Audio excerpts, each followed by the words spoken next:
नमस्कार विद्यार्थी मित्र मैत्रिणींनो, केसागर पब्लिकेशनच्या केसागर स्पर्धा म्हणजेच केसागर करिअर अकॅडमी या यूट्यूब चॅनलवरती तुमचं पुन्हा एकदा स्वागत आहे. दिवाळीनंतर तुमच्या सगळ्याच एक्झामच्या नोटिफिकेशन यायला लागतील. राज्यसेवा असेल, तुमची संयुक्त परीक्षा असेल, तर सर्व परीक्षांसाठी परिपूर्ण तयारी घेण्यासाठी आपली अकॅडमी म्हणजेच आपली Kesagar career academy online platform ऍप्लिकेशनची लिंक तुम्हाला डिस्क्रिप्शन बॉक्समध्ये मिळून जाईल. सध्या तरी आपल्या ऍप्लिकेशनवरती कंबाईन 2024 ची रेकॉर्डेड बॅच चालू आहे. इंटरेस्टेड कॅन्डिडेट्स ऍडमिशन तुम्ही करू शकता. बुक्स बद्दल आपण प्रत्येक सेशन मध्ये बोलतच आलेलो आहोत. ज्या विद्यार्थ्यांना पुस्तक मागवताना अडचणी येतात, ऑब्विसली जे विद्यार्थी पुण्यामध्ये आहेत, केसागर बुक हाऊसला जाऊन तुम्ही पुस्तकं घेऊ शकता. पण जे विद्यार्थी पुण्यामध्ये नाहीत आणि मुख्य बुक स्टोअरला जर तुम्हाला इतर पुस्तकं नाही मिळाली, तर तुम्ही ऑफिशियल वेबसाईट वरती जाऊन काय करू शकता, पुस्तकं मागवू शकता. ठीक आहे. तर ही केसागर पब्लिकेशनची ऑफिशियल वेबसाईट आहे. इथं मी तुम्हाला प्रत्येक सेशनला सांगते, विद्यार्थी नवीन असतात सो सांगावं लागतं. सर्च प्रोडक्ट्स मध्ये जेव्हा तुम्ही एखादं पुस्तक सर्च करता आणि ते पुस्तक जर त्या नावानं सेव्ह नसेल तर मिळत नाही. सो तुम्ही काय करा, तुम्ही जर एमपीएससी साठी बुक्स बघत असाल, for example state service pre exam साठी तुम्हाला पुस्तकं घ्यायची आहेत, तर तुम्ही काय करू शकता, एमपीएससी या कॅटेगरीमध्ये जाऊन स्टेट सर्व्हिस एक्झाम पेपर 1 मध्ये इथं तुम्हाला comprehensive GK, current affairs, history, geography सगळे पुस्तकांची लिस्ट दिलेली आहे. ठीक आहे. पेपर 2 तुम्हाला सेपरेट दिलेला आहे. मेन्सचे पुस्तकं तुम्हाला सेपरेट सेक्शन मध्ये दिलेले आहेत आणि ऑप्शनल सब्जेक्ट जे आहेत ना, त्याचा पण सेक्शन तुम्हाला इथं सेपरेटली दिलेला दिसून येतो. ठीक आहे. तर एवढं सोपं आहे, म्हणजे तुम्हाला पुस्तक मागवताना काहीही अडचणी येणार नाहीत. प्लस उदाहरणार्थ बघा, जर तुम्हाला ऑप्शनल तुमचा जिओग्राफी असेल तर जिओग्राफीवरती जेव्हा तुम्ही क्लिक कराल तेव्हा तुम्हाला जिओग्राफीचे सगळे बुक्स इथं दिसून जातील. ठीक आहे. ओके. एकाच ठिकाणी तुम्हाला सगळी पुस्तकं मिळतील. फॉर एक्झाम्पल तुम्हाला जिओग्राफीसाठी evolution of geographical thought must आहे, पुस्तक घ्यावंच लागतं. पण तुम्हाला कोणी हे नाही सांगत की हे पुस्तक मराठीमध्ये अवेलेबल आहे. बरोबर, हे पुस्तक मस्ट आहे हे सगळेजण सांगतात, पण पुस्तक मराठीमध्ये अवेलेबल आहे कोणत्या पब्लिकेशनचं आहे हे कोणी सांगत नाही. ही गोष्ट थोडीशी समजून घ्या. प्रत्येक ऑप्शनलच्या बाबतीत असंच होतं. सो जेवढे ऑप्शनलची पुस्तकं आपल्या वेबसाईटवरती अवेलेबल आहेत, तुम्ही नक्की ऑप्शनलचा अभ्यास चालू करून द्या. ठीक आहे. ओके. चला, मी फक्त इथे तुम्हाला जिओग्राफीचं एक्झाम्पल दिलेलं आहे. आता करंट एक्झाम जर तुम्ही कोणत्या देत असाल तर तुम्ही अदर एक्झाम मध्ये जावा. अदर एक्झाम मध्ये तुम्हाला करंट एक्झामचा एक ऑप्शन मिळतो. करंट एक्झाम मध्ये तुम्हाला इथं नगर परिषदची सध्या परीक्षा आहे किंवा तुमची तांत्रिक परीक्षा असेल, पोलीस भरती असेल किंवा मनपाच्या परीक्षा असतील, पोलीस पाटील आहे, तलाठी, ग्रामसेवक, वनरक्षक, आणि ज्या एक्झाम मध्ये कॉमन सिलेबस असतो, म्हणजे करंट अफेअर्स, जीके, मराठी व्याकरण, इंग्रजी व्याकरण हे सब्जेक्ट बऱ्याच एक्झाम मध्ये कॉमन असतात. सो तुम्ही पुस्तकं इथून काय करू शकता, घेऊ शकता. ठीक आहे. ओके. चला, तर आजचं सेशन आपलं पंचायत राज हा जो भाग आहे प्रत्येक एक्झामला विचारला जातो. बरोबर, प्रत्येक एक्झामला म्हणजे तुमच्या पूर्व परीक्षा जर बघितल्या, पूर्व परीक्षेला पंचायत राज 2 मार्काला विचारतात, म्हणून विद्यार्थी काय करतात, पंचायत राजचा अभ्यास करत नाहीत. पण पुढे जाऊन तुम्हाला मेन्सला अभ्यास करावाच लागतो. बरोबर. सो प्राध्यापक व्ही पाटील सरांचं एक पुस्तक आहे, पुस्तक मी तुम्हाला इथे दाखवते, एकच मिनिट थांबा.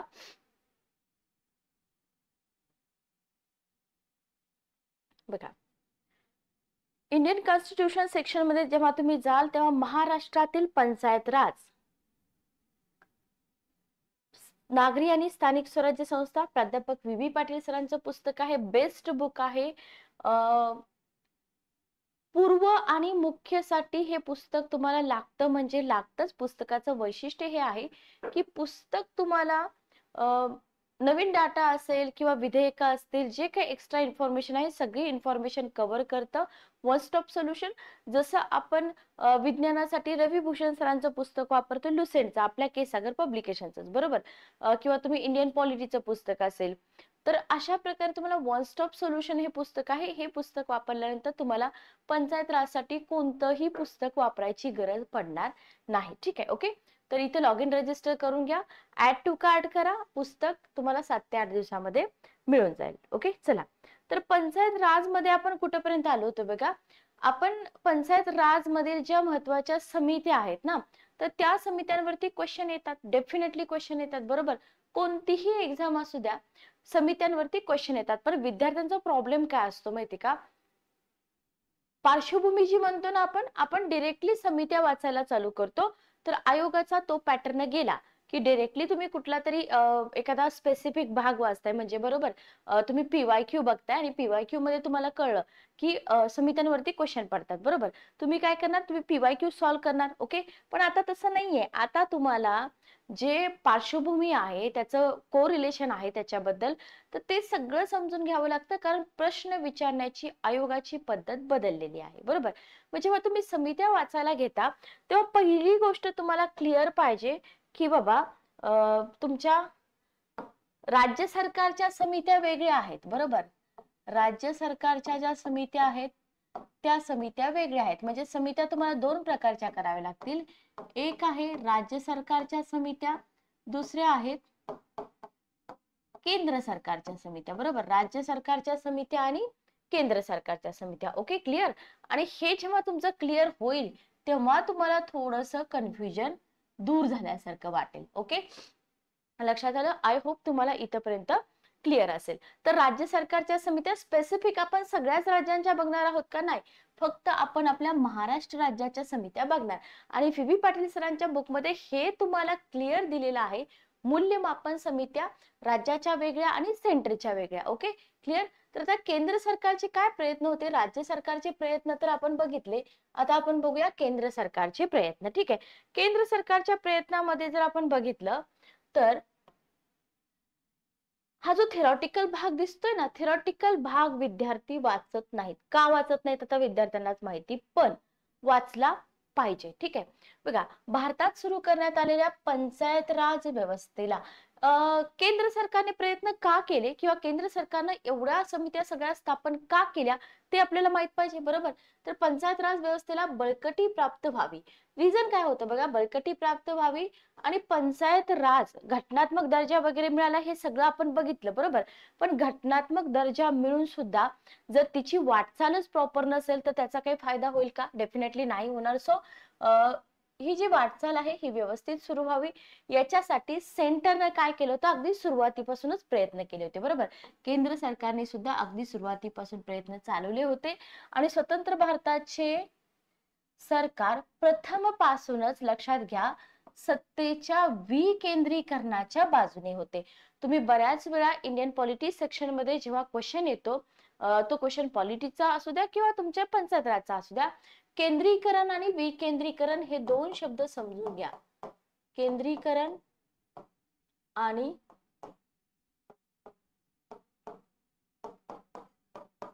विकेंद्रीकरण. ठीक आहे. ओके. त्याच्यामुळे पंचायत राज व्यवस्था यशस्वी व्हावी अशी केंद्र सरकारची इच्छा होती. ठीक आहे, बरोबर.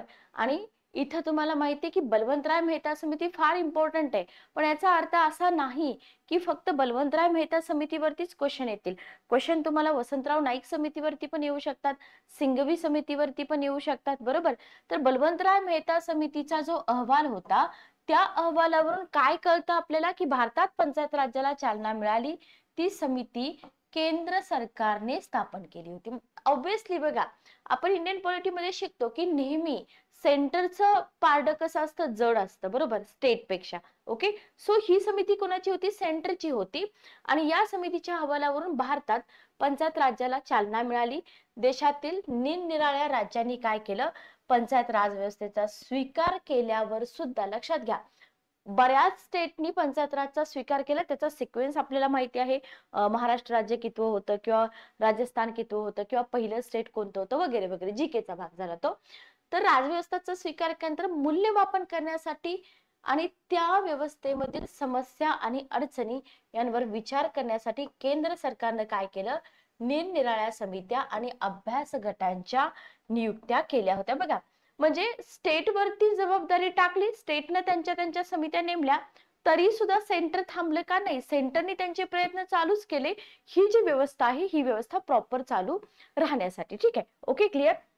देशातील इतर राज्य सरकारांनी सुद्धा काय केलं, पंचायत राज्याच्या कारभाराचा आढावा घेण्यासाठी आणि त्यांच्या मूल्यमापनासाठी. म्हणजे आपण ज्या ह्या समित्या वाचतोय की नाही, ह्या समित्या इतकंच आपण डोक्यात ठेवतो, पण का आल्या, कशासाठी आल्या, नक्की रिझन काय होतं, तर इथे तुम्हाला रिझन दिसून येतं की बाबा मूल्यमापन करायचंय, त्याच्यामध्ये इम्प्रूव्हमेंट करायची, घटनात्मक दर्जा जो मिळालेला आहे त्याचा प्रॉपर फायदा होतोय का नाही हे सगळं बघण्यासाठी या समित्या कंडक्ट केल्या गेल्या होत्या. आणि याच्यावरूनच केंद्र सरकार आणि राज्य सरकार यांनी पंचायत राज व्यवस्थेला किती महत्व दिले याची कल्पना येते बघा. वेळोवेळी अभ्यासगट आणि समित्या नेमल्या, याच्यावरून आपण काय समजू शकतो की बाबा याला इम्पॉर्टन्स दिलं गेलेलं आहे, बरोबर. सेंटरनी पण दिलेलं आहे, स्टेटनी पण दिलेलं आहे. Okay, clear. चला, केंद्र सरकारच्या समित्या आपण बघितल्या. हा जो भाग आहे हा थेरॉटिकल भाग आहे, भले हा एक्झाम मध्ये येऊ द्या अगर नाही येऊ द्या, पण एक परफेक्शन म्हणून तुम्हाला हा जो भाग आहे हा भाग माहित असायला पाहिजे. केंद्र सरकारच्या समित्या जर तुम्ही बघितल्या तर बघा, पंचायत राज व्यवस्थेशी संबंधित असलेले तुम्ही जर निरनिराळे मुद्दे आणि त्या व्यवस्थेच्या विविध पैलूंचा जर तुम्ही विचार केला तर अभ्यास करण्यासाठी केंद्र सरकारने कधीपासून 1960 पासून, हे सगळं पी.बी. पाटील सरांच्या पुस्तकाचीच इमेज आहे, त्याच्यावरूनच मी तुम्हाला शिकवत आहे. ठीक आहे, तर इथंच 1960 पासून त्यांनी समित्या नियुक्त केलेल्या दिसून येतात. आणि त्या समित्यांनी केलेल्या काही सूचना आणि शिफारसी यांची आवश्यक ती दखल निरनिराळ्या राज्य सरकारने पण घेतली होती. तर सगळ्याच समित्या आपण बघणार नाही, ज्या काही इम्पॉर्टंट आहेत तेवढ्याच फक्त आपण इथं बघणार आहोत. ठीक आहे, चला तर आपण इम्पॉर्टंट समित्या इथं बघूया. बघा, इथं तुम्हाला हा पूर्ण चार्ट असा हायलाइट करून दिलेला आहे बी.बी. पाटील सरांच्या बुक मध्ये. तर तुम्हाला 60 पासूनच्या समित्या दिसतात बघा. 1960 मध्ये तुम्हाला इथे बघा, 1960 मध्ये तुम्हाला V R Rao, may be तुम्हाला याचा क्रम सुद्धा विचारू शकतात सेंटरच्या समित्यांचा, लक्षात ठेवा. व्ही आर यांच्या अध्यक्षतेखाली समिती होती. त्याच्यानंतर 1961 मध्ये एस.डी. मिश्रा समिती होती. पंचायती आणि सहकार, जोड्या लावामध्ये हाच पार्ट ना तुम्हाला फिल इन द ब्लँक्स किंवा जोड्या लावा किंवा क्रम लावा असा विचारला जाऊ शकतो. ठीक आहे, आयोग काय सांगत नसतं की बाबा हा भाग आहे, हा आम्ही फिल इन द ब्लँक्स मध्ये विचारतो, क्रम लावामध्ये विचारतो, जोड्या लावामध्ये विचारतो, तुम्ही करून ठेवा, बरोबर. असं आयोग सांगत नसतं. आपण हे माहिती करून घ्यायचं असतं की हे कंटेंट आहे, हे कंटेंट कशा प्रकारे किती प्रकारे विचारलं जाऊ शकतं. ओके, त्याच्यानंतर आहे 1960 चा पंचायत राज प्रशासनासंबंधीचा अभ्यास गट, व्ही ईश्वरन. व्हॅल्यू ऍडिशनल माहिती आहे, विचारली जाऊ शकते. 1962 चा न्याय पंचायती संबंधीचा अभ्यास गट, अध्यक्ष जी.आर. राजगोपाल. पंचायत राज चळवळीतील ग्रामसभेच्या स्थानासंबंधीचा अभ्यास गट, 1963 आर दिवाकर. मे बी याच्यापैकी एकही समिती किंवा एकही अभ्यास गट तुम्ही याच्या आधी वाचलेला नसेल, जे कॉमन आहे तेच वाचलेलं असतं, बरोबर. 6 नंबर बघा, पंचायत राज वित्त व्यवस्थेसंबंधीचा अभ्यास गट आला होता 63 ला. अध्यक्ष होते के संतानम. याच्यावरती ऑलरेडी प्रिलिम मेन्सला क्वेश्चन विचारलेला आहे. पंचायत राज निवडणुकी विषयक समिती जी 65 ला आली होती, अध्यक्ष होते के संतानम. अगेन पंचायत राज व्यवस्थेच्या लेखा परीक्षणासंबंधीचा अभ्यास गट 1965, अध्यक्ष होते आर के खन्ना. एवढी सगळी इन्फॉर्मेशन तुम्हाला इतर कोणत्याही बुक मध्ये मिळणार नाही. ठीक आहे, ओके. आपण जे म्हणतो ना आउट ऑफ सिलेबस क्वेश्चन पडला, आउट ऑफ सिलेबस पडला, तर आउट ऑफ सिलेबस क्वेश्चन पडतच नाहीत, कारण आपण क्वालिटी बुक्स वाचत नाही, बरोबर. पंचायत राज प्रशिक्षण केंद्रासंबंधीची मूल्यमापन समिती 1966, जी रामचंद्रन. ठीक आहे, ओके. त्याच्यानंतर आहे समाज विकास व पंचायत राज विषयक समिती 1972, श्रीमती दया चौबे. मेन्सला क्वेश्चन विचारलेला आहे. पंचायत राज संस्था समिती 1977, अध्यक्ष Ashok Mehta. Very very important, याला करा IMP. ठीक आहे, ओके. VK राव समिती, या इथल्या 3 समिती आपण करतो बघा. अशोक मेहता समिती, GVK राव समिती 85, सिंघवी समिती 86. या 3 समित्यांचा जो क्रम आहे तो क्रम व्यवस्थित लक्षात ठेवा. पण हे झालं कॉमन कंटेंट, बरोबर, कायम विचारलं जातं. वरचे 9 पॉइंट जे आहेत ना, ते 9 point value additional moderate to difficult लेवलचा पेपर येईल असं कन्सिडर करून तुम्ही ते सगळं लक्षात ठेवा. ठीक आहे, ओके. चला बघा, आता या ज्या समित्या होत्या 9, 10, 11, 12, बरोबर. तर वरील समित्या आणि अभ्यास गट यांनी काय केलं बघा, यांनी पंचायत राज व्यवस्थेचे वेगवेगळ्या दृष्टिकोनातून अध्ययन केलं आणि मूल्यमापन पण केलं. अभ्यास गटातून निष्कर्ष काढले. निष्कर्षावरून त्याच्यामध्ये सुधारणा घडवून आणण्यासाठी त्याचा उपयोग झाला का? डेफिनेटली झाला. आणि सगळ्याच समित्यांच्या अहवालाचा किंवा त्यांनी केलेल्या शिफारसींचा विचार करण्याची आपल्याला गरज आहे का? नाही. बरोबर. महत्वाची समिती कोणती? अशोक मेहता समिती. बरोबर. कारण या समितीने पंचायत राज व्यवस्थेचे पुनर्मूल्यांकन करून तिला मजबूती प्राप्त करून देण्यासाठी अनेक उपयुक्त सूचना दिल्या होत्या. म्हणून आपल्याला इथं अशोक मेहता समिती इम्पॉर्टंट आहे. पेज नंबर 80 महाराष्ट्रातील पंचायत राज आहे असं पुस्तकाची इमेज मी घेतलेली आहे. तर ज्या विद्यार्थ्यांना फर्स्ट अटेम्प्ट मध्ये एक्झाम क्लिअर करायच्या आहेत अशा विद्यार्थ्यांनी रेफरन्स बुक चांगले वापरा. रेफरन्स बुक अधूनमधून कुठूनही कसंही उघडून वाचू नका. एका सिक्वेन्सनी वाचा, मायक्रो नोट्स काढा, त्याच्यानंतर तुम्ही पीवायक्यू वगैरे बघायला चालू करा. ठीक आहे. सिलेबस माहित असणं फार इम्पॉर्टंट आहे, लक्षात घ्या. सगळ्यात महत्वाचं सिलेबस माहित असणं. तर आता आपण बघूया अशोक मेहता समिती. बघा, अशोक मेहता समिती कधी आली होती? अशोक मेहता समिती 77 ला. पहिल्यांदा तर तुम्हाला डेट माहित असणं फार इम्पॉर्टंट आहे. अशोक मेहता समितीची नियुक्ती बघा, याच्यामध्ये काय क्वेश्चन विचारतात ते मी तुम्हाला सांगते. 1977 मध्ये देशात 6व्या लोकसभेसाठी निवडणुका झाल्या. बरोबर. लगेच तुम्हाला लक्षात आलं पाहिजे 77. बरोबर. 77 मध्ये काय झालं? कितव्या लोकसभेच्या निवडणुका झाल्या होत्या वगैरे वगैरे. आता या निवडणुकीने काय झालं? केंद्रामध्ये प्रथमच सत्तांतर झालं. बरोबर.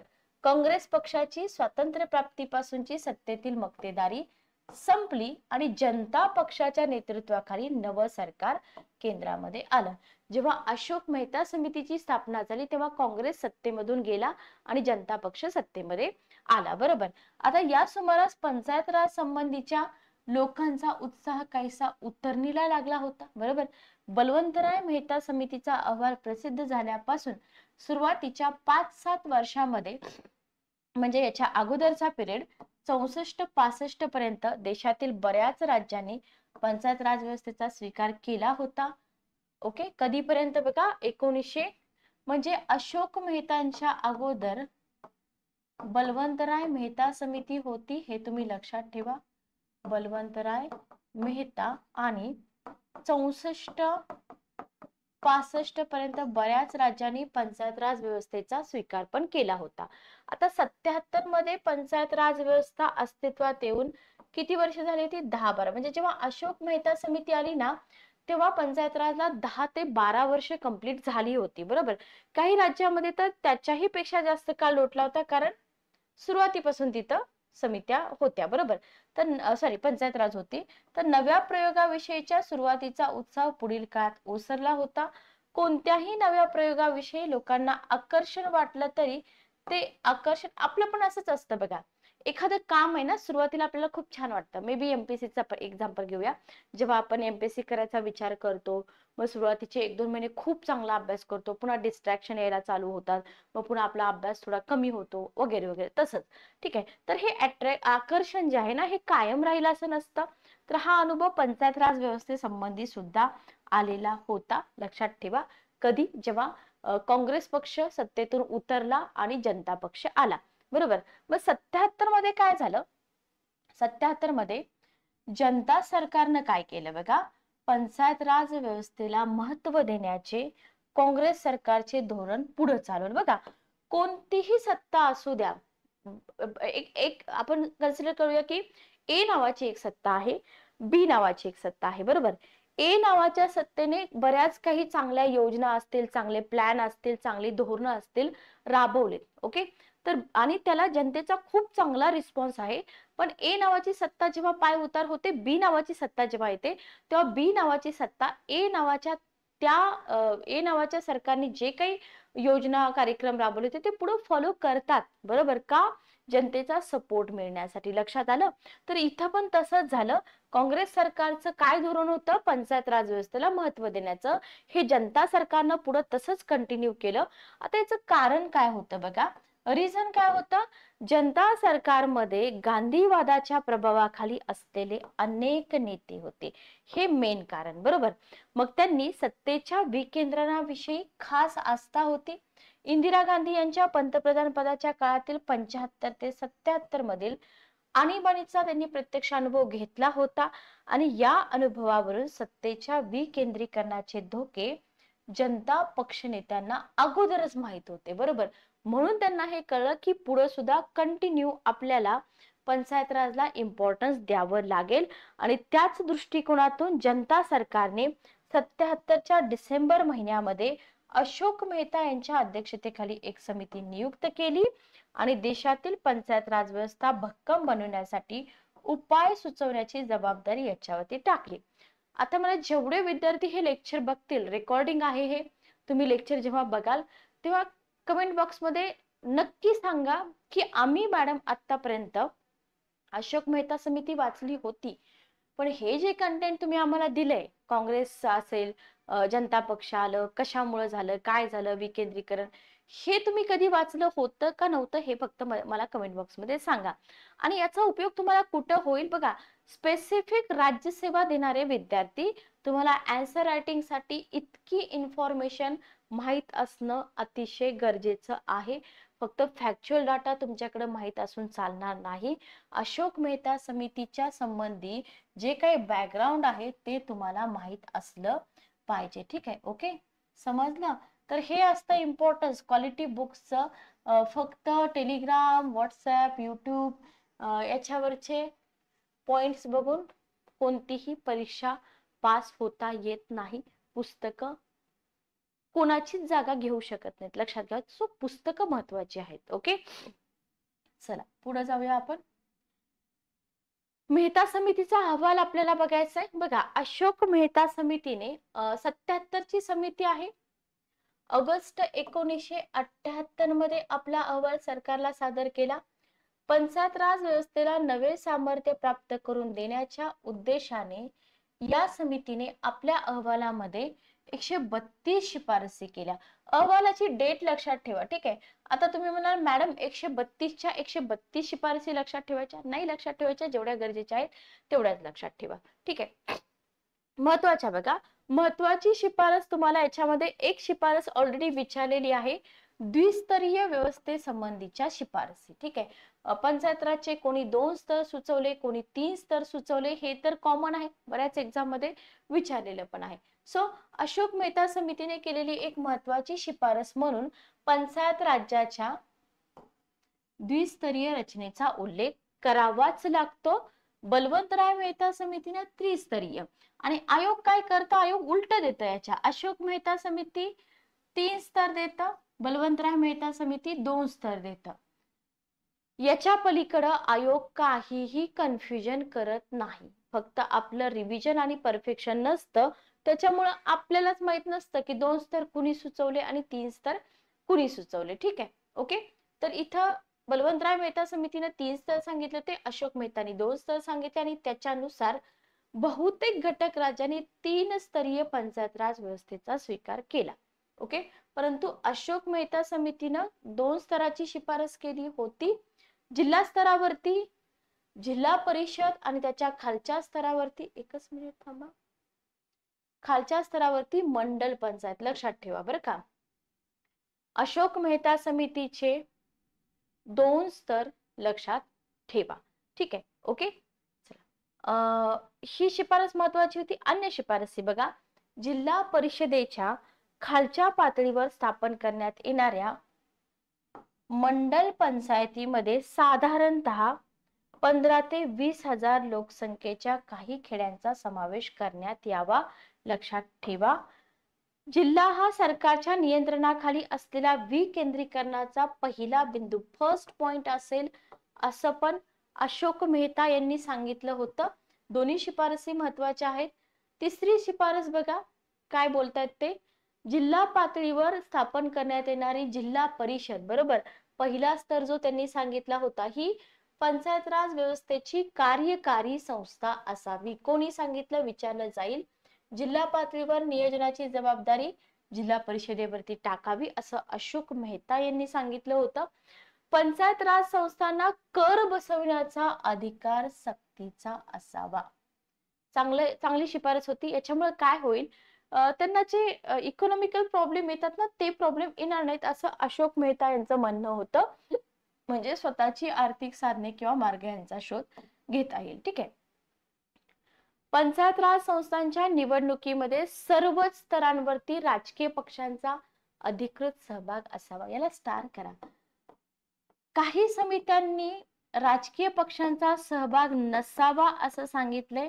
अशोक मेहता समितीनं मात्र राजकीय पक्षांचा सहभाग असावा असं सांगितलेलं आहे. पंचायत राज संस्थांचे जिल्हा स्तरावरील संस्था, कायदे मंडळाच्या सदस्यांची समिती यांच्याद्वारे नियमित सामाजिक लेखापरीक्षण करण्यात यावे. हे अजूनपर्यंत विचारलेलं नाही. विचारलं जाऊ शकतं, सांगता येत नाही. ठीक आहे. ओके. नवीन कुठल्या शिफारसी विचारल्या जाऊ शकतात. 7वी शिफारस बघा. राज्य सरकार आणि पंचायत राज संस्था त्यांचा कार्यकाळ पूर्ण होण्या अगोदर बरखास्त करू नये असं अशोक मेहता यांनी सांगितलं. जर अपरिहार्य परिस्थिती असेल आणि या संस्था कार्यकाळ पूर्ण होण्याच्या आधीच बरखास्त कराव्या लागल्या तर त्यांच्या बरखास्तीच्या तारखेपासून 6 महिन्यांच्या आत नव्याने निवडणुका घेतल्या जाव्यात. एकतर अशोक मेहता काय म्हणतात की तुम्ही बरखास्त करूच नका, आणि जर सिच्युएशन अशी आली की बाबा तुम्हाला समिती बरखास्त करावीच लागते, काही ऑप्शनच नाहीये, अशा वेळेस मात्र 6 महिन्याच्या आत तुम्हाला काय करावे लागेल, नव्याने निवडणुका घ्याव्या लागतील. ओके. सर्व प्रकारची विकास कामे, बघा काय म्हटलंय, सर्व प्रकारची विकास कामे जिल्हा परिषदेकडे वर्ग करण्यात यावीत. तसेच विकास कार्याशी संबंधित असलेल्या सेवक वर्गावर जिल्हा परिषदेचं नियंत्रण आणि देखरेख असावी. तुम्ही लक्षात ठेवू शकता, अशोक मेहता समितीनं 2 स्तर सांगितले, त्या 2 स्तराविषयीच ते शिफारसी करणार की नाही. ऑब्विसली सिंपल आहे. 9वा पॉइंट बघा. राज्याच्या मुख्य निर्वाचन अधिकाऱ्याने मुख्य निर्वाचन आयुक्ताशी सल्ला मसलत करून पंचायत राज्याच्या निवडणुका घ्याव्यात. पंचायत राज संस्थांच्या कारभाराकडे लक्ष पुरवण्यासाठी प्रत्येक राज्याच्या मंत्रिमंडळावर एका पंचायत राज मंत्र्याची नियुक्ती करण्यात यावी. इम्पॉर्टंट आहे, लक्षात ठेवा. सर्व पंचायत राज संस्थांमध्ये अनुसूचित जाती, अनुसूचित जमाती यांच्यासाठी लोकसंख्येच्या प्रमाणात राखीव जागा ठेवण्यात याव्यात असं अशोक मेहता समितीनं सांगितलं होतं. ओके. क्लिअर. किती झाल्या शिफारसी बघा, 11 झालेत. लक्षात आलं. नेक्स्ट बघा. बरोबर आहे, 11 शिफारसी आपण बघितल्या. आता आपण बघूया की अशोक मेहता समितीचा जो अहवाल होता नक्की काय वेगळेपण होतं इथं. अशोक मेहता समितीने पंचायत राज व्यवस्थेला मजबूती प्रदान करण्याची आवश्यकता प्रतिपादित केली. बरोबर. महत्वाच्या शिफारसी पण केल्या. इथं 2 गोष्टींचा उल्लेख मी तुम्हाला आधी पण सांगितलेला आहे. 2 गोष्टींचा उल्लेख, एक म्हणजे द्विस्तरीय राज्यव्यवस्थेचा पुरस्कार केला. बरोबर. याच्यामध्ये जिल्हा स्तरावरील जिल्हा परिषद, ओके, महत्वाचं स्थान. पण जिल्हा स्तरानंतर विकास गट पातळीवरील पंचायत समिती आणि ग्राम पातळीवरील ग्रामपंचायत या 2 संस्थांऐवजी त्यांनी मंडल पंचायतीची स्थापना करण्याची शिफारस केली. बरोबर. आणि तिचं कार्यक्षेत्र पंचायत समितीपेक्षा बरच लहान व ग्रामपंचायतीपेक्षा मोठा असावं असं त्यांनी सुचवलं होतं. बरोबर. मग अशोक मेहता समितीची आणखी एक शिफारस वैशिष्ट्यपूर्ण होती. कोणती? राजकीय पक्षांचा सहभाग. मी तुम्हाला सांगितलं होतं. बरोबर. थोडं वेगळं वाटतं आपल्याला. ओके. म्हणजे पंचायत राज संस्थांच्या निवडणुका राजकीय पक्षांनी अधिकृतरित्या लढाव्यात असं सांगितलं होतं, सुचवलं होतं. सामान्यतः पंचायत राज व्यवस्था किंवा स्थानिक स्वराज्य संस्था या पक्षीय राजकारणापासून मुक्त असाव्यात असं म्हटलं जातं. पण अशोक मेहता समितीने मात्र याच्या उलट शिफारस केली होती. ओके. मग या संस्थांमध्ये पक्षीय राजकारणाचा शिरकाव झाला की त्या पुरत्या राजकारणग्रस्त बनतात. अशा स्थितीत त्यांच्याकडून जनहिताची कामं होऊ शकत नाहीत. जिथं पॉलिटिक्स येतं होऊ शकत नाहीत असं म्हटलं जातं. लोकांच्या इच्छा आकांक्षा पूर्ण करणं पॉसिबल होत नाही. म्हणून स्थानिक स्वराज्य संस्थांमध्ये राजकीय पक्षांच्या सहभागाला विरोध होता. बरोबर. आणि हा युक्तिवाद मेहता समितीला मात्र मान्य नव्हता. तिने काय केलं, पंचायत राज संस्थांमध्ये राजकीय पक्षाचा सहभाग असावा, निवडणुका पक्षीय पातळीवर लढवल्या जाव्या असं म्हटलं होतं. हे इथं या अहवालाचं महत्व आपल्याला दिसून येतं. ठीक आहे. आता या अहवालाची अंमलबजावणी कशी झाली ते आपल्याला बघायचं आहे. मेहता समितीची नियुक्ती जनता पक्षाच्या नेतृत्वाखालील केंद्र सरकारने केली होती, बरोबर. कोणी केली होती? केंद्र सरकारने केली होती. परंतु मेहता समितीनं आपला अहवाल सरकारला सादर केल्यावर साधारणतः वर्षभरात केंद्रातील जनता पक्षाचे सरकार मुदतीपूर्वी कोसळले होते. परिणामी मेहता समितीच्या शिफारशींची अंमलबजावणी करण्यासाठी काही विशेष हालचाली झाल्या नाहीत. देशातील राज्य सरकारांनी या समितीच्या शिफारसींचा अहवाल स्वीकार केला आणि बदल पण केले, बरोबर. पण सिच्युएशन थोडी डिफिकल्ट झाली होती. याच्यानंतर आली जी.व्ही.के. राव समिती. लक्षात घ्या, जी.व्ही.के. राव समिती. आता ही जी जी.व्ही.के. राव समिती होती याच्याबद्दल आपण थोडीशी इन्फॉर्मेशन बघूया. नियोजन आयोगाने बघा 1985 मध्ये, लक्षात ठेवा, नियोजन आयोगाने 1985 मध्ये ग्रामीण विकास आणि दारिद्र्य निर्मूलन कार्यक्रमासाठी प्रशासकीय व्यवस्थेसंबंधीचा समितीची, म्हणजे इथं तुम्हाला rural development and poverty programme एक नियुक्त केलेला दिसतो. जी.व्ही.के. राव या समितीचे अध्यक्ष होते, म्हणून याला जी.व्ही.के. राव समिती असं म्हटलं जातं. आता या समितीचा अहवाल काय होता बघा. जी.व्ही.के. राव समितीने 1986 मध्ये एका वर्षात लगे अहवाल दिला आणि अहवालात विकासाच्या प्रक्रियेचे नोकरशाहीकरण होत असल्याचे आणि विकास कामे पंचायत राज्याच्या कार्यकक्षेतून बाजूला काढली जात असल्याचे स्पष्टपणे नमूद केले. लक्षात ठेवा. ओके. विकास प्रशासनाचं लोकशाहीकरण होण्याऐवजी त्याचे नोकरशाहीकरण होऊ लागल्यामुळे पंचायत राज्याचे महत्व कमी होत चालले आहे. परिणामी विकास कार्यक्रमाला जनतेचा प्रतिसाद मिळत नाही. म्हणून त्यांनी काय सांगितलं की पंचायत राज व्यवस्थेला पुन्हा एकदा बळकटी प्राप्त करून दिली पाहिजे, असं राव समितीनं आपल्या अहवालात म्हटलं. राव समिती काय होती ते आधी समजून घ्या आणि या समितीनं पुढे काय सांगितलं तेही तुम्ही समजून घ्या. Okay, clear. नेक्स्ट आपण पुढे जाऊया. मग राव समितीच्या शिफारसी बघा काय होत्या. राव समितीच्या शिफारसी, राव समितीनं नोकरशाहीकरणावरती भर दिला. पंचायत राजला बळकटीकरणासाठी पुन्हा प्रयत्न करावे लागतील असंही त्यांनी सांगितलं. सो त्यांनी जी.व्ही.के. राव समितीने आपल्या अहवालात शिफारसी केल्या. काही शिफारसी महत्वाच्या होत्या. एक शिफारस होती बघा, लोकशाही विकेंद्रीकरणाच्या योजनेत. लक्षात घ्या, लोकशाही विकेंद्रीकरणाच्या योजनेत जिल्हा स्तरावरील जिल्हा परिषद या संस्थेला मध्यवर्ती स्वरूपाचे स्थान देण्यात यावे. नियोजन आणि विकास याकरता जिल्हा हाच योग्य घटक असल्याचं त्यांनी विकास कार्यक्रमाच्या व्यवस्थापनाची मुख्य जबाबदारी जिल्हा परिषदेवर सोपवली. म्हणजे अशोक मेहता यांच्याप्रमाणे त्यांनी सुद्धा जिल्हा परिषदेलाच महत्व दिलेलं आपल्याला दिसून येतं. ग्रामीण विकास कार्यक्रमात पंचायत राज संस्थांना महत्वाचे स्थान असावे असं ते बोलले. विकास कार्यक्रमाचे नियोजन, अंमलबजावणी आणि त्याच्यावरील देखरेख यांच्याबाबत सर्व महत्वाचे अधिकार पंचायत राज संस्थांना देण्यात यावेत. जिल्हा पातळीवर जिल्हा विकास आयुक्त, व्हेरी व्हेरी इम्पॉर्टंट, असे मुद्दे विचारतात प्रिलियमला. कोणत्या समितीने ही शिफारस केली होती की जिल्हा पातळीवर जिल्हा विकास आयुक्त हे पद निर्माण करण्यात यावं. ठीक आहे. जिल्हा विकास आयुक्ताने जिल्हा परिषदेचा मुख्य कार्यकारी अधिकारी म्हणून कार्य करावे, हेही इम्पॉर्टंट आहे. जिल्हा पातळीवरील विकास कार्याशी संबंधित सगळ्या खात्याचे नियंत्रण जिल्हा विकास आयुक्ताकडे असावे. म्हणजे तुम्हाला इथं जिल्हा विकास आयुक्त हे पद कोणत्या समितीनं सांगितलं होतं किंवा शिफारस केली होती असा क्वेश्चन विचारला जाऊ शकतो. ऑप्शन मध्ये अशोक मेहता समिती, जी.व्ही.के. राव समिती, संघवी समिती, सगळे ऑप्शन तुम्हाला दिसू शकतात. ठीक आहे. Okay, clear. चला नेक्स्ट बघा. राज्य स्तरावरील नियोजनासंबंधीची काही कामं जिल्हा स्तरावरील संस्थांकडे हस्तांतरित करावी असं त्यांनी सांगितलं. राज्य सरकारांनी पंचायत राज्य संस्थांच्या निवडणुका नियमितपणे घ्याव्या, हेही त्यांनी सांगितलेलं इथं दिसून येतं. ठीक आहे. ओके, सॉरी, इथं संपते तुमची जी.व्ही.के. राव समिती. त्याच्यानंतर येते सिंघवी समिती. 11 समिती आपण बघितल्या होत्या प्लस अभ्यास गट.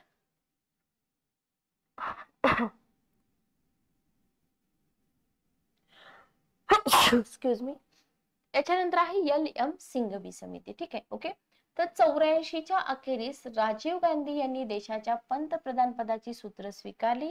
त्यांच्या सरकारने पंचायत राज व्यवस्थेला मजबूती प्रदान करण्याच्या उद्देशाने काही पावलं उचलली. 86च्या जून महिन्यात राजीव गांधी सरकारने लोकशाही आणि विकास याकरता पंचायत राज संस्थांच्या मजबूतीसाठीची समिती म्हणून या समितीची नियुक्ती केली. अध्यक्ष होते एल.एम. सिंघवी, म्हणून सिंघवी समिती म्हटलं जातं. पंचायत राज संस्थांची सध्याची स्थिती, त्यांची वाटचाल आणि विकास कार्यातील त्यांची भूमिका इत्यादी गोष्टींचे मूल्यमापन करण्याची, तसेच ग्रामीण विकास आणि राष्ट्र बांधणीच्या विधायक कार्यात पंचायत राज संस्थांना भरीव योगदान कसं देता येईल याबाबत उपाय सुचवण्याची जबाबदारी सिंघवी समितीवरती सोपवण्यात आली. ठीक आहे, ओके, क्लिअर.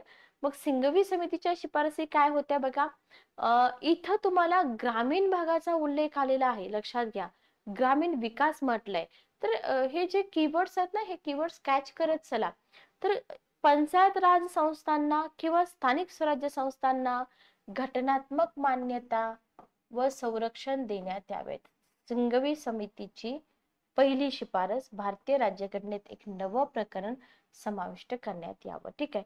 पंचायत राज संस्थांच्या निवडणुका नियमितपणे घेतल्या जाव्यात आणि त्या निवडणुका स्वतंत्र व मुक्त वातावरणात पार पडाव्यात आणि त्याच्यासाठी सुद्धा राज्यघटनेतच तरतूद पाहिजे असं सिंघवी समिती म्हणते. बरोबर. स्थानिक स्वराज्य संस्था या स्वयंशासनाचं महत्वपूर्ण घटक आहे. परीक्षेत विचारलंय, त्यांच्याकडे बघितलं जावं. त्यांना समर्थ बनवण्यासाठी गावांची पुनर्रचना करावी. ग्रामपंचायतींना आणखी उत्पन्नाचे मार्ग उपलब्ध करून द्यावेत. खेड्यांसाठी न्याय पंचायती, याला स्टार करा. खेड्यांसाठी न्याय पंचायतीची स्थापना करण्यात यावी अशी शिफारस कोणत्या समितीनं केली? Okay, clear. चला, तर इथं आपल्या केंद्र सरकारच्या महत्वाच्या शिफारसी समित्या संपतात. याच्यानंतर आपल्याला 73वा आणि 74वा घटना दुरुस्ती विधेयक बघायचं आहे. सेशन कसे वाटतात मला कमेंट करून नक्की सांगा. जर तुम्हाला काही डाऊट असतील तर तुम्ही चॅट बॉक्स मध्ये, कमेंट बॉक्स मध्ये विचारू शकता किंवा माझा नंबर सुद्धा मी शेअर केलेला आहे, तुम्ही व्हॉट्सअप वरती मेसेज पण करू शकता. तर भेटूया नेक्स्ट सेशन मध्ये. Good day, take care.